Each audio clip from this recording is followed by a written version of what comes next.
Okay, so I started by moving everything to one side of the equation, and then I'm just gonna factor out the 4 from these x's, leave a little space to complete my square. I'll factor out a -1 from the y's, and then to complete my square, divide 18 by 2, 9, square it, 81, and divide 10 by 2, 5 squared is 25. And got to balance that, so I really added 4 times 81, so I really added 324. And then I really subtracted 25, so I'll subtract 25 on the other side to balance. So the perfect squares I made are 4 times x plus 9 squared minus y plus 5 squared, and that equals, this mess comes out to be 100. And I need this to be a 1 over here, so I'll divide everybody by 100. So I get x plus 9 squared over 25 minus y plus 5 squared over 100 equals 1. And I wrote these formulas over here, the a, the b, and the c. I don't really like them, but they make it fast, I suppose, if you're doing this. So the a is that 25 is a squared, so a is 5, b is 10, oopsie, and c is the square root of a squared plus b squared for hyperbolas.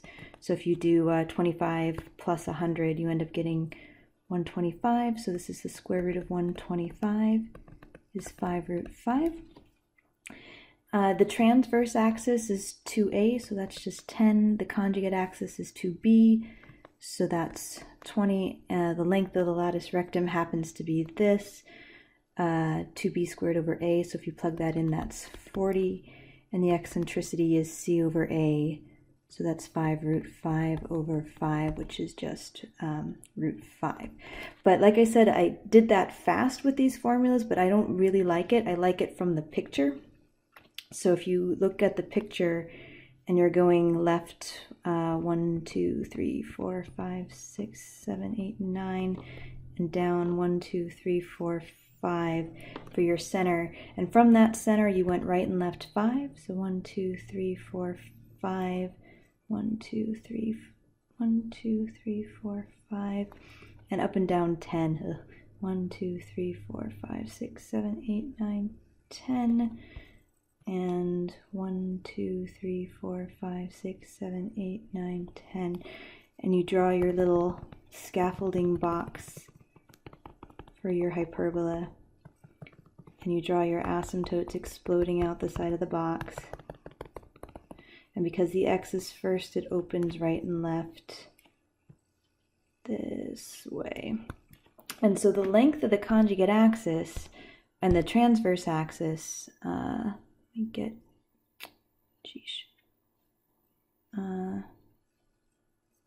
so your transverse axis connects the vertices, that's right there, and that's 2a, you can see it, right? How long was that? Well, I went 5 right and left, so that's my transverse axis is 10, and then the conjugate axis is this thing here, and since I went up 10 and down 10, that's why that's 20.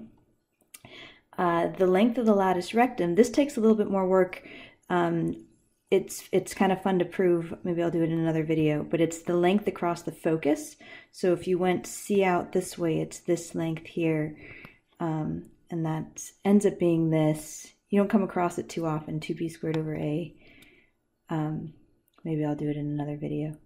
Eccentricity C over a. It's fun if you look up eccentricity on Google. There's a nice site on eccentricity and pictures for that, so you can see what that is.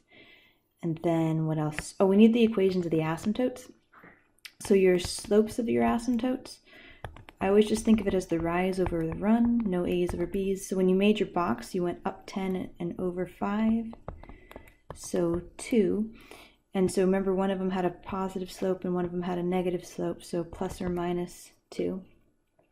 So if they just went through the origin, you'd have y equals mx plus b, and the b would be 0.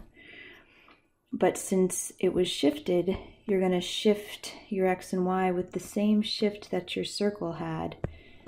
So it's going to be y plus 5 equals plus or minus 2 times x plus 9. Note this is like a point slope form for a line because it goes through the center. So it's like y minus y1 equals m times x minus x1.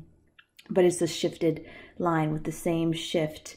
Everything was shifted left 9, left up, down 5. Ha, I can speak. And so usually it's okay to leave it kind of here, but the answer key separates them. So you have y plus 5 equals 2 times x plus 9, and y plus 5 equals negative 2 times x plus 9. And if you just simplify these, y plus 5 equals 2x plus 18. So y equals 2x plus 13, there's 1. And then y plus 5 equals negative 2x minus 18. So y equals negative 2x minus 23. There is the other. Cool. Okay.